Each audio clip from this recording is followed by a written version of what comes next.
Kita tidak boleh sembarangan. Apalagi kita tahu semua, Bang Abraham, ini kan orang yang akan menjadi orang yang sangat penting di Indonesia, nomor 2 di Indonesia. Jadi wakil presiden. Menjadi wakil presiden. Karena kan mengarah ke sana, ya gitu. Nah, ketika kemudian banyak temuan-temuan, artinya yang dihasilkan oleh teman-teman semua, oleh netizen, itu kan berupa data kalau istilahnya.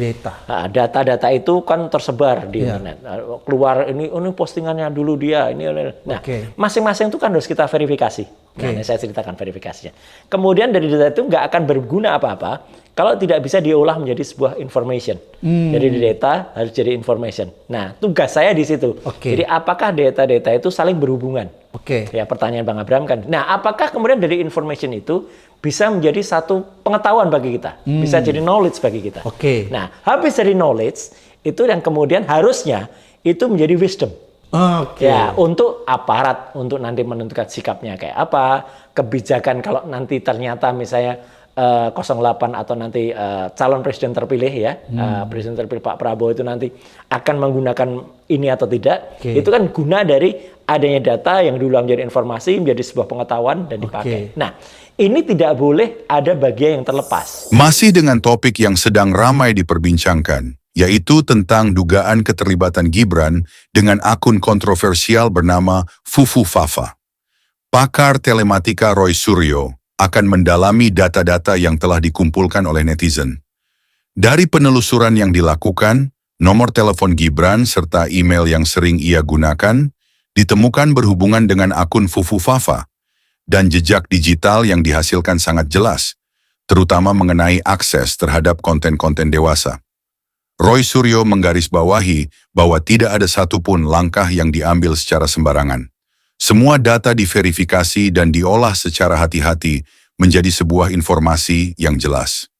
Dari pola penulisan yang khas hingga rentetan penghinaan terhadap tokoh-tokoh politik seperti Pak Prabowo dan keluarganya, dugaan semakin kuat bahwa Fufu Fafa adalah akun yang dijalankan oleh seseorang yang 99,9% adalah Gibran. Jadi pertanyaan Pak Abraham tadi betul sekali. Harus dipastikan dulu. Apa yang sudah disebarkan, apa yang sudah ditemukan oleh netizen kita kan luar biasa sekarang. Luar biasa. Nah, itu harus dihormati dan harus diverifikasi satu persatu. Contohnya misalnya, mereka menemukan, oh ini ada postingan, ada akun namanya Fufu Fafa di tahun 2014 gitu ya. Dia menghina Pak Prabowo. Dia menghina putranya, ya. Saya tidak perlu mengulangi kata-kata apa di sana karena penghinaan yang luar biasa ya, mulai dari putranya Mas Didit itu yang dikatakan meskipun dia punya hobi fashion, tapi kemudian dikatakan wah itu punya kecenderungan ketertarikan dengan lawan sesama jenis dan lain sebagainya. Ya itu kan menurut saya kata-kata yang tidak pantas. Kata-kata yang tidak pantas banyak banget ya. Termasuk misalnya ada ya kalau misalnya ada ajakan untuk kemudian waktu itu ada Mas Anies mau bikin selaku gubernur mau bikin nikah massal. Kemudian akun Fufu Fafa dengan enaknya jawab, lu harus ikut walk gitu. jadi kan sangat-sangat. Jadi bisa kita simpulkan kata-katanya itu hanya sekitar 3 atau 4 macam ya. Kasar, kemudian hate speech ya, hate speech termasuk kasar, kemudian porno. Nah, ini yang parah, ini yang porno itu. Kemudian ada kecenderungan menyimpang. Menyimpang tuh gini. Orientasinya bukan hanya ketertarikan pada seseorang, itu wajar ya. Kita cowok tertarik pada cewek atau cewek, tapi ketertarikannya itu sudah pada tahap melecehkan. Menghina, ya. Dia sampai kalau kita hitung ada sekitar 11 artis yang dihina ya, mulai dari Syahrini, kemudian Wanda Hamidah, kemudian Nurul Arifin gitu. Dan rata-rata, maaf ini, saya banyak menggunakan maaf supaya tidak dikira saya ngucapin gitu ya. Menyerang atau kayak menginginkan bagian tertentu dari wanita itu gitu. Ya dia omongin ya. Ya dia omongin di situ. Nah, jadi dari kata-kata ini kan kemungkinan kan menjadi data yang banyak. Nah, saya kemudian mengklasifikasikan itu dulu. Dari yang temuan-temuan itu sambil memverifikasi satu-satu, atau diverifikasi benar nggak ini pada tanggal bulan itu, benar nggak tanggal bulan itu, kemudian kita sinkron. Nah dari situ mulailah muncul satu pola yang akhirnya saya katakan itu dan itu jadi geger waktu itu. Anak ini Fufu Fafa ini ya itu memiliki kecenderungan terhadap situs-situs yang sifatnya porno atau situs-situs yang sifatnya jorok gitu ya. Dan tidak hanya porno jorok Indonesia, tapi juga borok luar negeri. Misalnya Pornhub, kemudian phone sex chat gitu. Eropa Timur itu banyak banget gitu. Dan ada sampai linknya sampai sekitar 23-an porno sites yang ada. Nah, itu sudah satu klaster sendiri saya kumpulkan. Nah, kemudian yang menarik mulai kita dari dulu, situ. Bang. Berarti dia berhubungan dengan situs-situs porno itu tadi? Ya, itu pasti. Pasti ya? Pasti. Itu saya ada diagramnya. Artinya apa? Artinya ketertarikan dia bukan hanya soal menghujat dan hate speech ya. Hate speech itu ada kumpulannya. Dia menghujat, yang menarik saya kumpulkan. Hujatannya itu ke siapa saja. Mulai dari Pak Prabowo, mantan Bu Prabowo ya, artinya Bu Titi, Mbak Titi. Dia hina semuanya. Dia hina. Kemudian putranya Mas Didit, Pak SBY dihina, Ibu Mega dihina. Kemudian ada juga teman-teman 212 dihina, Mas Anies dihina, ya gitu. Nah, cuman kok nggak ada menghina Pak Jokowi, nggak ada. itu lucu aja. Dia tidak menghina keluarga Mulyono. Itu awalnya saya lihat, loh kok nggak dihina ya. Tapi oke lah, kita kan tidak boleh punya kecenderungan dulu kan. Jadi waktu itu saya benar-benar pure, saya kumpulkan klaster-klasternya aja. Ya, kemudian yang soal cewek-cewek. Ya, mulai dari Syahrini, kemudian Wanda Hamidah, itu siapa-siapa saja ini saya kumpulkan. Nah, dari situ kemudian baru kita mencoba orang ini siapa sih, gitu kan. Nah, dari dia itu ini kan pendekatan namanya social technical. Social technical itu kita belajar meskipun ini teknis, tapi kita terpaksa harus belajar lingua, belajar bahasa juga. Ya, belajar diksinya.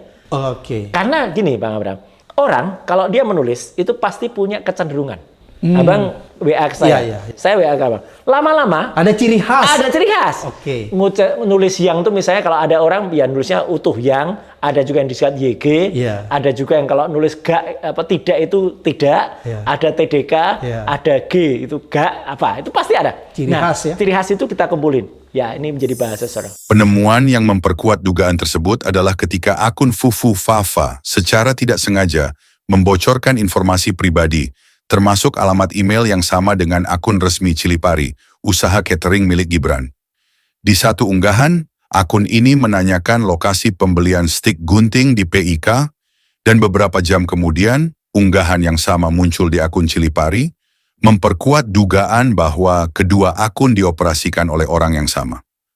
Pola bahasa dan gaya penulisan yang konsisten semakin memperjelas keterkaitan ini. Selain itu, akun Fufu Fafa cenderung menghina tokoh-tokoh seperti Pak SBY, Bu Mega, Anies Baswedan, namun anehnya tidak pernah menghina Presiden Jokowi atau keluarganya. Semua bukti ini, dari jejak digital hingga interaksi di media sosial, dikumpulkan dan disusun secara cermat, menghasilkan kesimpulan yang semakin tak terbantahkan bahwa akun ini memiliki hubungan langsung dengan Gibran. Nah, menariknya, ada suatu saat di mana si akun Fufu Fafa ini kemudian malah pernah lupa password. Jadi dia lupa password. Nah, lucunya dia tuh seperti salah posting. Mungkin dia maksudnya postingnya itu japri, pribadi kepada entah kepada siapa gitu stafnya. Tapi dia posting itu di publik. Jadi dia tulis di situ nama akunnya Fufu Fafa. Kemudian Prime ID-nya, jadi Prime ID-nya itu apa? Itu Raka Gendarli, ya. Kemudian emailnya ditulis di situ @rkgbrn. Nah, lucunya lagi, hal yang sama, meskipun tidak mirip banget ya, itu muncul juga pada Cilipari. Nah, Cilipari itu adalah akun resmi usaha catering milik Gibran Raka Buming Raka. Ini harus saya sebutkan, ya, karena ini identifikasi. Seperti kita kalau memastikan ini suara asli atau tidak, gambar asli atau tidak, kita harus punya sampel pembanding yang adekuat, yang bisa kita pastikan itu asli. Nah, Cilipari saya gunakan sebagai sampel asli. Di situ. Nah, dari situ muncullah, loh kok ada yang sama. Tapi kita belum bisa menyimpulkan itu. Kedua, yang saya gunakan sebagai penyimpulan adalah ketika akun @rkgbrn ini diucapkan selamat ulang tahun oleh seseorang yang kita kenal dan bisa kita pastikan. Itu saya gunakan sebagai sampel. Yaitu orang dengan nama akun @kaisang P. Kaisang P adalah Kaisang Pangarep. Itu sudah pasti, itu akunnya adiknya Gibran. Kaisang P itu mengucapkan selamat ulang tahun untuk ibu dan @rk Gendarli. RK Gendarli ulang tahunnya sama dengan ibunya, 1 Oktober. Kebetulan Gibran itu ulang tahunnya 1 Oktober. Nah, ini sudah mulai petunjuk lagi. Ini udah masuk lagi. Sudah A1. Belum. Pelan-pelan. Pelan. Masuk ke situ. Nah, yang menarik lagi, ada suatu saat di mana akun Fufu Fafa, ya di Kaskus itu kemudian sempat bertanya kepada audiens. Kalau ini bertanya kepada publik, ya, di mana ya kita bisa beli stick gunting di PIK?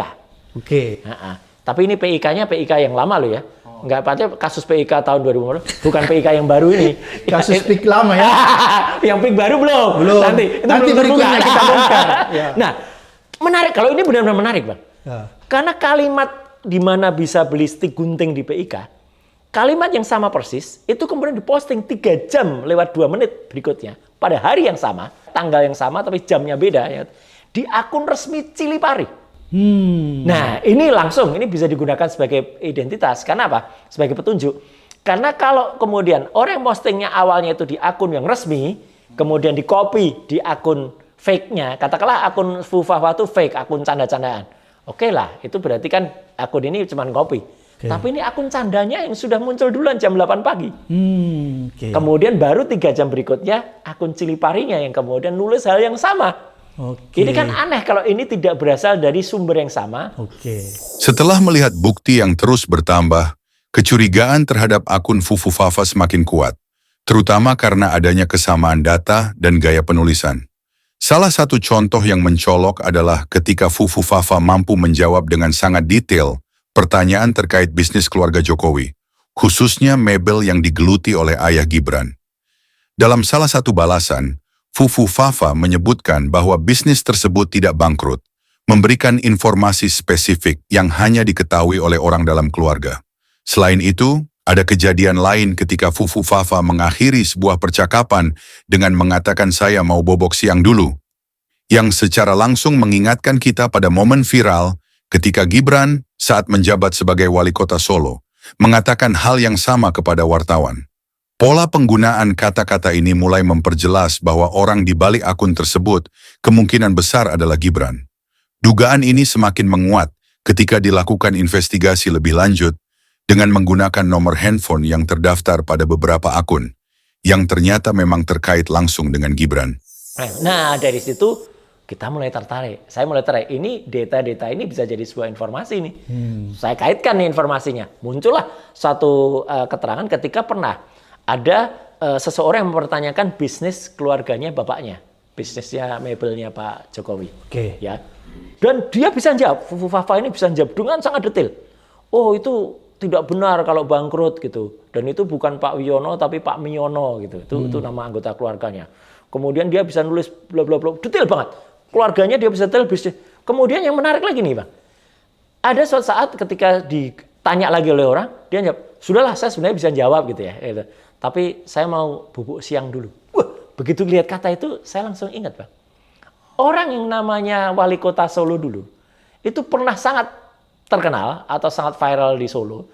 Ketika dia ada tanya wartawan di Loji Gandrung, di kantornya, dia bilang, udah deh, saya mau bubuk siang dulu. Iya, kan.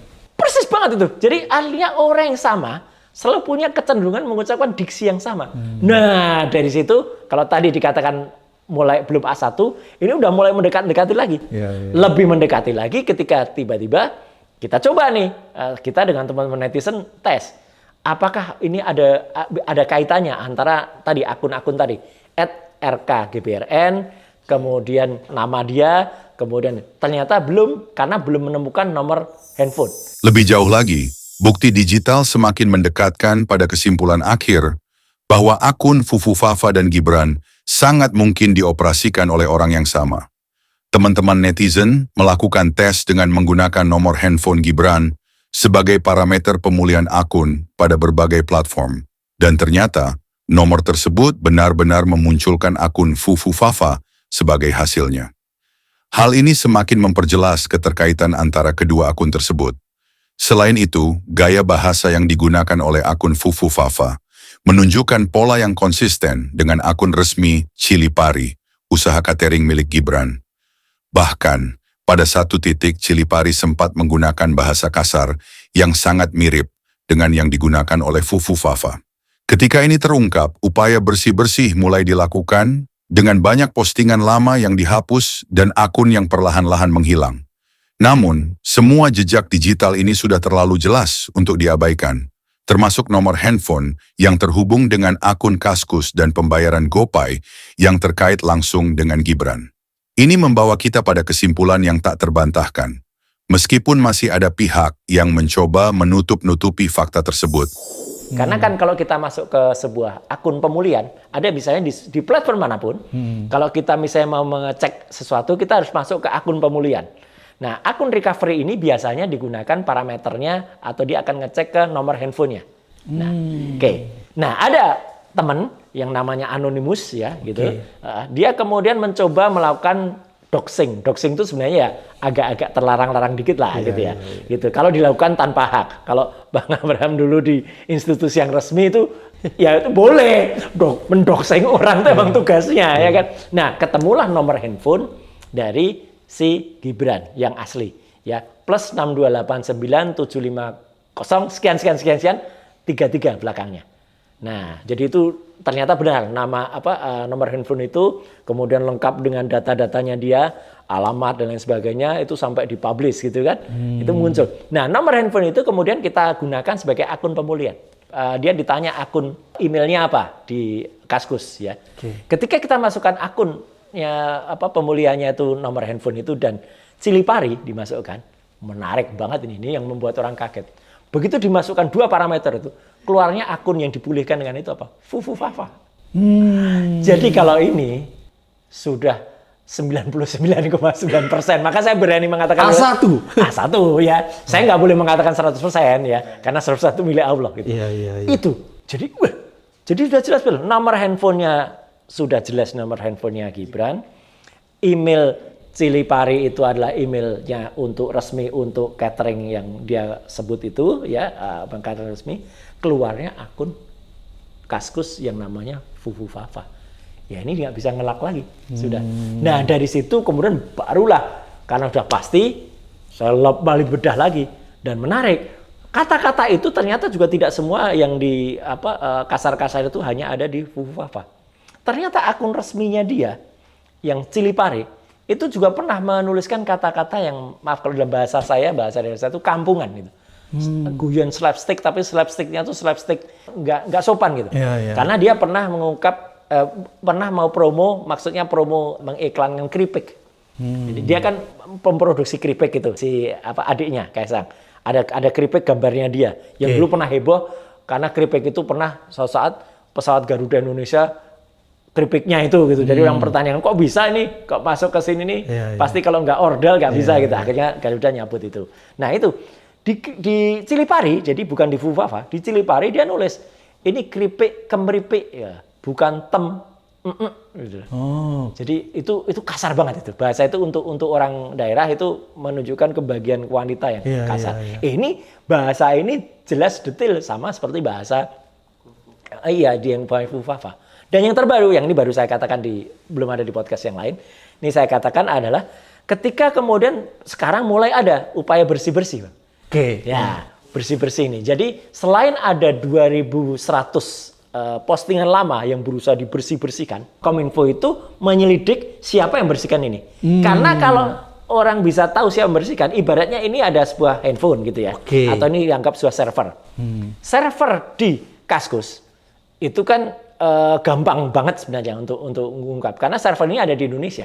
Kaskus kan di Indonesia. Semenjak 2008 Andrew Darius dan kawan-kawan itu meletakkan atau mindahkan dari .us dari Amerika ke Indonesia. Nah, ini kan bisa dibuka. Kemarin sempat memang ketika kita singgung itu dia bilang, wah ini kan data udah lama 2014, udah mungkin udah datanya enggak. Nah, ketika sekarang ada upaya bersih-bersih selama 1-2 minggu terakhir, ini kan berarti ada yang login masuk. Betul. Baru. Yang itu bisa jadi jejak digital baru. Tidak mungkin orang yang masuk ini nggak ngerti user ID dan password dari si Fufu Fafa. Ini bisa dipegang nanti IP-nya apa, internet protokolnya apa, akan bisa ketahuan dia pakai gadget apa, dengan menggunakan akses apa, ketahuan semua nanti. Karena kan kalau dari server itu diangkat lognya, jadi log itu akan muncul apa gitu. Dan itu sebenarnya sangat mudah kalau institusi yang berkompeten melakukan ini. Kominfo sebenarnya bisa melakukan ini gitu loh. Tidak sulit, Mas. Sangat tidak sulit apalagi di Indonesia. Ya gitu. Dan lucunya yang bersih-bersih itu termasuk ini yang baru yang saya katakan adalah ketika kemudian orang ngecek, barusan kan ada yang lucu-lucuan. Oh, nomor handphone itu kalau kemudian kita gunakan untuk bayar untuk top up GoPay ya, atau OVO, keluarnya nama apa? Gibran. Gitu loh. Jadi ini udah ramai nih. Jadi sampai orang ayo sedekah yuk gitu. Ada yang kemudian transfer 1.000, 10.000 gitu. Nah, yang menarik apa? Terakhir tuh ada yang kemudian berupaya mengganti nama Gibran itu diganti menjadi Slamet. jadi berusaha disamarkan, mengganti menjadi Slamet. Dia lupa, Bang. Nomor handphone plus 6289750 sekian belakang 33 itu. Ternyata itu yang ada pada form pendaftaran ketika wali kota Solo. Waduh. Ada buktinya, ada fotonya. Jadi ada buktinya form ketika daftar dengan nama Gibran Raka Buming Raka, alamatnya sekian itu Solo. Nomor handphonenya plus 628 sekian itu dia tulis tangan sendiri. Dari bukti-bukti digital yang diperoleh netizen, sangat jelas akun Fufu Fafa yang menjadi sorotan belakangan ini adalah milik Gibran. Hal ini menambah kontroversi atas kelayakannya sebagai calon pemimpin, terutama dengan jejak digital yang dianggap menyimpang. Namun, publik merasa heran karena pemerintah dan aparat hukum tampak tidak mengambil langkah konkret dalam menyikapi permasalahan ini, seolah-olah menutup mata terhadap kebocoran data yang terus berulang. Salah satu kasus besar sekarang ini adalah kebocoran data dari Direktorat Jenderal Pajak yang mencakup 6 juta informasi pribadi, termasuk milik Presiden sendiri. Anehnya, alih-alih mengambil langkah tegas, Presiden justru merespons insiden tersebut dengan menyebut kemungkinan kesalahan password tanpa mengakui bahwa ini merupakan masalah serius dalam keamanan sistem. Kritik tajam datang dari berbagai pihak, menyebut bahwa kegagalan menangani masalah ini adalah cerminan ketidakmampuan pemerintah dalam menjaga keamanan data warganya, yang bahkan bisa berdampak lebih luas jika tidak ditangani segera, termasuk ke sektor perbankan yang sudah beberapa kali mengalami masalah serupa. Kenapa institusi resmi seperti Kementerian Komunikasi Informatika, Budi Aris Setiadi, sudah berani bilang kalau itu bukan dia, kemudian tapi ketika ditanya teman-teman wartawan kan lucunya dia bilang nggak tahu siapa, tapi bukan dia, bukan loh. Iya. Orang bisa jawab bukan itu kalau sudah tahu kan. Atau kan ada aja misalnya belum tahu kita siapa tapi nggak tahu siapa itu kan lebih elit gitu, elegan dibandingkan dengan bukan dia pasti dia. Yang bersangkutan saja ketika di Lawean di Solo, ketika kemudian di doorstop sama wartawan itu kan juga bilang gitu. Aku kurang ngerti takono karo sing duwe. Aku sendiri nggak tahu, tanya kepada yang punya akun. Itu kan otomatis dia sudah menolak. Itu menyatakan itu bukan dia. Nah, ini menarik ini. Jadi kan ada statement seolah-olah mereka itu mendinai atau menolak. Itu bukan dia. Kominfo mengatakan kalau itu bukan Gibran. Mereka harus bertanggung jawab, Bang, terhadap pernyataan-pernyataan itu. Karena apa? Secara teknis ini sudah bisa disebut sebagai crime scientific identification. Sekarang kan kita nggak perlu pengakuan sebenarnya. Karena ini bukti-bukti ilmiahnya, jejak digitalnya sudah A1. Sudah firm gitu loh. Nggak perlukan lagi sebenarnya pengakuan. Nah, kalau mau nunggu ngaku, saya waktu itu nulis ya kayak drama menunggu Godot saja gitu. Nggak akan ngaku itu. Nggak mungkin lah. Nggak mungkin ngaku gitu loh. Kalau pelaku mengaku semua penuh penjara. Nah, meskipun Prof. Jimli kan juga sudah mengatakan gitu. Udahlah maafkan sajalah gitu. Ya kalau mengaku. Nah, tapi kan kita juga belum tentu kenapa mengaku. tiba-tiba Prof. Jimli jadi juru bir juga itu? Saya juga nggak ngerti. Ya, kenapa Kominfo, kenapa aparat kepolisian semua terdiam? Padahal kan gampang banget untuk mengungkap ini. Gitu. Siapapun dia Fufu Fafa, itu sebenarnya kata-katanya jelas betul. Dia hate speech, porno, kemudian tidak patut lah gitu untuk melakukan itu. Kenapa dibiarkan? Ini bahaya ini, Pak. Satu, memang menteri itu mungkin memang nggak paham tupoksi. Iya kan? Iya, beberapa waktu yang lalu ketika kita ngobrol waktu itu, data jebol saja, kita ngobrol waktu itu soal Sirekap juga, ya itu dia nggak sama sekali tidak komen apapun, ya gitu, bahkan seolah-olah kayak membela. Sekarang setelah data jebol itu bahkan dia dikasih tambahan satu lagi wamen, kan ini Kominfo itu kan wamennya 2 kan, gitu loh. Selain Nezar Patria ada satu lagi kan wamen baru, itu kan menurut saya dahsyat gitu loh, sebuah kementerian yang harusnya bisa dihandle oleh dia sendiri aja udah dapat 2 wamen. Iya, padahal kan sebenarnya simple. Tingkat kinerjanya nggak terlalu overload. Iyalah kalau itu misalnya Kementerian Keuangan, Atau ESDM. Atau SDM tuh boleh lah gitu. Oke. Sudah dapat tambahan wamen, kemarin dapat bintang jasa, apain lagi gitu loh. Tugasnya apa kok dia padahal menurut saya malah gagal total di dalam menjalankan tugasnya. Dan yang menarik kan tiba-tiba dibobol lagi. Lah iya, barusan kan 2 hari yang lalu kan kemudian data dari Ditjen Pajak ya, DJP sorry. Itu kan dibobol 6 juta termasuk datanya presiden. Dan lucunya presiden kok juga nggak marah gitu loh. Harusnya kan minimal seperti jawaban Bu Sri Mulyani Menteri Keuangan. Periksa itu gitu. Atau kita harus lakukan mitigasi. Enggak, malah presiden mengatakan jangan-jangan ada yang lupa atau salah password. Ini bukan soal password, Pak. Gitu. Kalau ini bobol itu jelas-jelas bukan soal password. Ini memang kerapuan sistem gitu loh. Terus beliau malah mengatakan kalau di presiden ya, kok menurut saya menyayangkan kalau mengatakan ya negara-negara lain juga banyak bobol kok. Ya nggak bisa digunakan begitulah gitu. Negara lain tidak bisa juga dikatakan banyak bobol terus kita juga boleh bobol. Enggak lah. Kalau kita ini kan saya dulu pernah bilang juga bahwa kebocoran data di PDN atau Pusat Data Nasional itu ada implikasinya panjang loh Bang. Gitu. Tidak hanya soal kebocoran data untuk di pajak ini, tapi juga nanti data kesehatan. Dulu yang sudah pernah heboh kan data keimigrasian. Orang macet ke sana. Nanti misalnya data perbankan. Kalau perbankan masuk ke sana kan gitu. Bisa orang duitnya hilang ya. Oh betul, kalau perbankan masuk ke situ. Sekarang kan perbankan masih belum mau. Untung bank-bank perbanas itu belum mau masuk ke PDN. Untung kalau masuk bisa jadi seperti 2 tahun lalu Bank Syariah. Saya bukan ahli tata negara, Pak. Tapi saya mencoba memberikan apa yang bisa saya persembahkan untuk saya sampai pada satu kata untuk mari kita selamatkan Indonesia. Bukan saya mau mengganggu pelantikan. Tetapi apa jadinya kalau kita ibaratkan misalnya dia itu adalah selaku kernet ya atau selaku sopir cadangan. Kemudian kita menaiki bis besar yang disopiri oleh seseorang yang ya insya Allah beliau sehat dan juga baik gitu ya, gitu Pak Prabowo. Tiba-tiba Pak Prabowo lagi agak sakit gimana? Kan otomatis yang menggantikan selaku sopir kalau ini ibarat bis itu kan orang yang ini. Si Wapres terpilih ini. Dan dia ternyata punya latar belakang yang menurut saya sama sekali tidak layak. Sama sekali tidak layak. Dan ini bukan hanya di dunia maya ya. Ya, Bang Abraham. Kita harus ingatkan lagi. Maaf, harus saya ingatkan. Dulu saya juga pernah mengkritik keras ketika dia punya rumah makan di Solo. Ya, namanya Markobar, Martabak Kota Barat. Salah satu dinding ruangannya waktu itu kan sempat bikin heboh. Karena dia gambarin dengan gambar makhluk bermata satu dan segitiga. Kayak Dajjal. Betul. Itu saya mengatakan dulu Cyclops ini. Ini Cyclops atau Illuminati. Kemudian mengatakan itu Dajjal. Tapi dia bilang, enggak ini kan simbol dari persatuan. Jadi kayak apa ya? Ngelesnya tuh ngeles gak bener.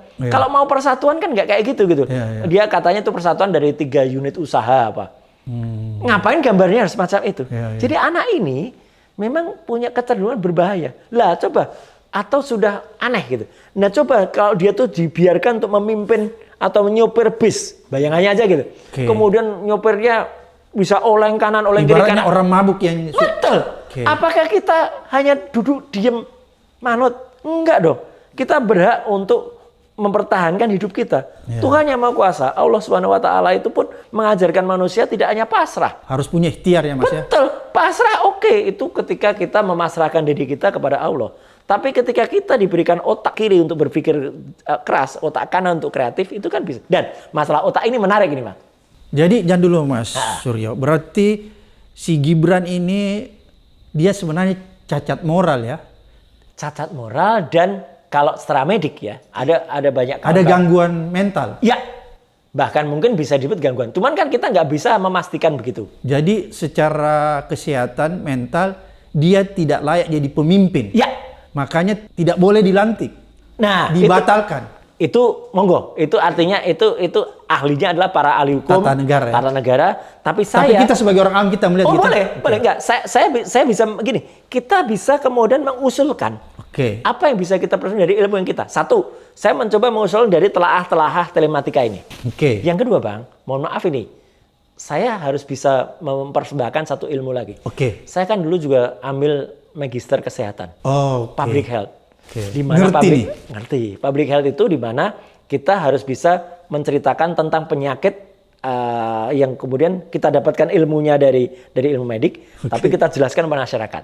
Oke. Nah, ini asli loh public health-nya, UGM asli, Ya, bukan UGM yang itu. Jadi Mas Suryo ini punya ijazah asli netizen, bukan palsu ya. Nah, kebetulan, kalau ini kebetulan, almarhum ayah saya, almarhum orang tua saya itu dulu dokter psikiater neurolog. Wah, Dokter ahli saraf dan jiwa. Oke. Kami dulu pernah punya rumah sakit. Sekarang masih rumah sakitnya, tapi tidak sebesar dulu. Oke. Yang 39 tahun yang lalu, Bang. Ya. Itu rumah sakit pertama di DIY dan Jateng. Itu yang punya alat namanya brain CT scan. Oke. Brain CT scan itu sekarang populer kalau di Iya. rumah sakit. Itu alat untuk memeriksa Otak. bisa buat otak, rekaman otak ya. Jadi tidak hanya MRI, tapi itu brain CT scan itu otak itu. Jadi dia bisa meriksa brain, kemudian computerized tomography. Jadi dia bisa kemudian memilah-milah otak itu. Karena seseorang kalau kemudian dia kena trauma, misalnya kecelakaan atau pernah stroke ringan di kepala atau pengguna obat. atau pengguna obat, itu ada bagian-bagian dari otak ini yang kemudian mengkerut tadi. Oke. Ya, jadi kalau misalnya orang, nah ini menariknya, ini ilmiah ini. Disertasi dan banyak jurnal ilmiah ya yang di luar itu mengatakan kalau orang pernah punya kecenderungan menyimpang, pornografi, kemudian seksual menyimpang, itu ada bagian otak di depan, itu frontal ini, ini agak mengecil. Dan itu kelihatan. Ya, Dan nanti kalau dia diperiksa dengan brain CT scan, ternyata otaknya mengecil atau mengkerut, ya berarti orang itu memang punya sakit.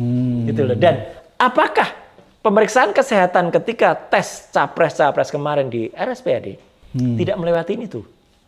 Kan harusnya melewati itu. Jadi kita jadi bertanya, apakah ini alasan kenapa Ikatan Dokter Indonesia kemarin tidak dilibatkan? Oke. Iya kan? Itu kan kemarin IID juga protes. Tidak dilibatkan. Tidak dilibatkan.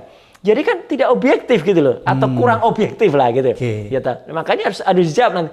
Kita minta pemeriksaan brain CT scan itu Untuk Gibran. untuk Gibran terutama, gitu loh. Karena kan jejak digitalnya sudah kelihatan menyimpang gitu loh, banget gitu. Kriminal, porno, ya kemudian kriminalnya kan dia hate speech itu sampai punya kecenderungan yang menurut saya labil anak ini, tidak kemudian bisa firm dalam melakukan tugasnya. Bahkan dia tidak, kalau orang yang sudah mengkerut otaknya itu dia tidak bisa fokus dalam menyelesaikan tugas. Yang ada dalam pikirannya main-main, kemudian jawab seenaknya. Makanya fokus. dia banyak simpan permainan-permainan di kantor. Nah, itu. Mainan-mainan ya. Betul. Bukan buku. Bukan buku. Lah, kalau buku kan memang dia akui, Bang. Iya. Kan ada wawancara dari Najwa kan? Dia nggak baca buku ya? Iya. Bacanya apa? Komik, kemudian main PS. Dan ini kan sayang. Dia kan ngakuin. Keluarganya sendiri tidak mengajarkan itu. Dan ini soal komik itu menarik, Bang. Ini saya ingat betul. Orang kan banyak yang bertanya, apa sih arti Fufu Fafa? Fufu Fafa itu artinya umpatan, bukan sindiran, tapi cemoohan atau ejekan dalam komik Jepang. Jadi kalau memang dia bacanya anime, komik Jepang, ya pantaslah kalau dia menggunakan kata Fufu Fafa itu. Terbongkarnya kepemilikan akun Fufu Fafa oleh Gibran semakin menegaskan dugaan bahwa ia memiliki kecenderungan perilaku menyimpang yang tercermin dari jejak digitalnya. Akun tersebut kerap digunakan untuk melakukan ujaran kebencian dan sindiran tajam, termasuk saat menyinggung hal-hal yang kontroversial di media sosial. Selain itu, usahanya di Solo yang pernah memasang simbol mata satu pada dinding usaha martabaknya memicu pertanyaan publik tentang arah moralnya. Kritikus mengusulkan untuk melakukan pemeriksaan mendalam, termasuk pemeriksaan otak dengan brain CT scan, yang menurut penelitian bisa mendeteksi perubahan struktur otak yang terkait dengan perilaku menyimpang. Pemeriksaan kesehatan ini dianggap penting sebelum ia dilantik sebagai pemimpin, mengingat gejala yang mengkhawatirkan tersebut. Publik juga menyoroti mengapa Ikatan Dokter Indonesia, IDI, tidak dilibatkan dalam tes kesehatan capres-cawapres sebelumnya, yang menambah keraguan terhadap kelayakan dan objektivitas proses pemilihan ini. Ini semakin meyakinkan kita sebagai alat bukti baru ya. Satu lagi, Bang, saya ingat juga.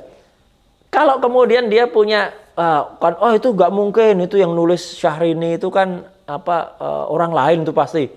Mana juga gitu ya, dia punya keterkaitan Syahrini. Nah, menariknya apa? Salah satu media terkemuka, Kumparan, itu pernah bikin liputan langsung ke kantornya dia. antara dia dengan adiknya Kaisang itu, mereka ngobrol berdua, kemudian direkam begitu saja tanpa ada apa-apa. Mereka berdua lagi ngobrol soal diskon sepatu.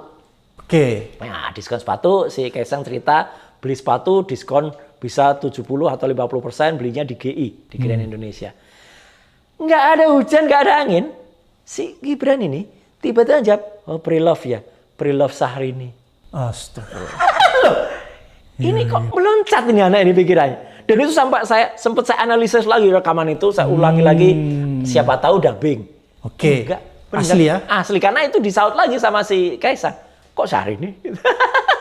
Berarti kalau begitu saya bisa simpulkan untuk Sarah, dia punya gangguan mental ya? Ya. Sakit mental ya? Sakit mental. Psikolog ya, psikologinya rusak. Psikologinya bahkan sudah sampai harus diperiksa oleh psikiater. Bukan sekedar psikolog. Bukan lagi psikopat dia. Tapi sudah anak yang sudah sakit lebih ya, sudah schizofren mungkin. Ya, jadi terapinya bukan sekedar terapi, tapi sudah harus diberikan obat. Bisa jadi kalau dulu saya kan kebetulan, maaf ini sekali lagi, orang tua saya kan punya rumah sakit jiwa dulu di Jogja. Namanya jadi tepat sekali di netizen. Iya, jadi maksudnya apa? Ada tahap tertentu seseorang tuh bisa direhab, bisa, dan dia sembuh. Meskipun tidak mungkin normal sama sekali, tapi dalam periode tertentu, tapi dia bisa dijaga. Ada yang memang tapi bisa kemampuannya biasa. Ada yang sama sekali sudah tidak bisa diobati. Karena apa? Karena memang sudah sedemikian parahnya. Nah, kita khawatir kalau dari dulu 10 tahun yang lalu saja sudah begitu dan dibiarkan, tidak ada sesuatu yang kemudian digunakan untuk terapi dia. Ya bahaya, bisa jadi memang sudah parah.